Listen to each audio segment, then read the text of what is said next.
बहुत समय पहले की बात है। एक दूर के राज्य में एक सुंदर राजकुमारी रहती थी जिसका नाम स्नो वाइट था। उसकी सुंदरता की कोई तुलना नहीं थी। उसकी त्वचा बर्फ जैसी सफेद थी, होंठ खून जैसे लाल थे और बाल आबनूस जैसे काले थे। लेकिन उसकी जिंदगी में खुशी नहीं थी, क्योंकि उसकी सौतेली माँ रानी उससे बेहद जलती थी। रानी के पास एक जादुई दर्पण था जिससे वह रोजाना पूछती थी, दर्पण दर्पण बता, सबसे सुंदर कौन है? कई सालों तक दर्पण ने उत्तर दिया, आप महारानी सबसे सुंदर हैं। लेकिन एक दिन दर्पण ने कहा, स्नो वाइट सबसे सुंदर है। रानी यह सुनकर क्रोधित हो उठी।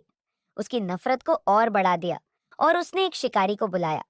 उसने शिकारी को आदेश दिया कि वह स्नो वाइट को जंगल में ले जाए और उसे मार डाले और उसके दिल को सबूत के तौर पर लेकर आए। लेकिन शिकारी स्नो वाइट की मासूमियत और सुंदरता से प्रभावित हुआ। उसने उसे मारने की जगह उसे भाग जाने दिया और रानी को धोखा देने के लिए एक सुअर का दिल लेकर लौट आया। डरी और अकेली स्नो वाइट जंगल में भटक रही थी जब वह एक छोटे से घर के पास पहुंची। घर के अंदर सब कुछ छोटा था, छोटी कुर्सियां, छोटे बिस्तर और छोटे बर्तन। थकी हुई स्नो वाइट तीन छोटे बिस्तरों पर सो गई। शाम को जब घर के 7 बौने लौटे तो उन्होंने उसे अपने बिस्तर पर सोता हुआ पाया। ये 7 बौने थे, Doc, Grumpy, Happy, Sleepy, Bashful, Sneezy और डोपी। बौनों ने उसकी दयनीय स्थिति देखी और उसे अपने घर में रहने की अनुमति दी, इस शर्त पर कि वह घर के कामों में उनकी मदद करेगी।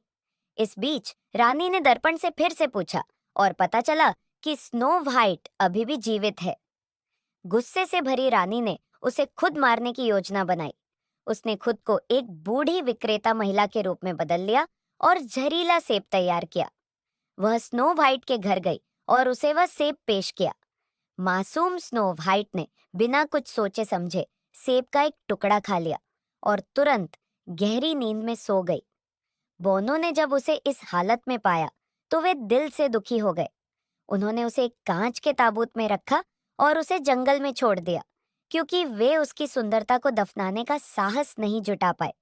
कुछ समय बाद एक राजकुमार जो स्नो वाइट की सुंदरता की कहानियां सुन चुका था, ताबूत के पास आया। उसने स्नो वाइट को देखा और उसकी सुंदरता से प्रभावित होकर उसे चूम लिया। इस चुंबन से जादू टूट गया और स्नो वाइट जाग उठी। बोनो की खुशी का ठिकाना नहीं रहा। राजकुमार ने स्नो वाइट से विवाह का प्रस्ताव रखा, जिसे उसने स्वीकार कर लिया। वे राजकुमार के राज्य लौट गए, जहां उन्होंने खुशी खुशी जीवन बिताया। उधर रानी को जब स्नो वाइट के जीवित होने का पता चला तो वह अपने गुस्से और जलन में जलकर खुद ही मिट गई। और इस तरह स्नो वाइट और राजकुमार हमेशा के लिए खुशी खुशी रहने लगे।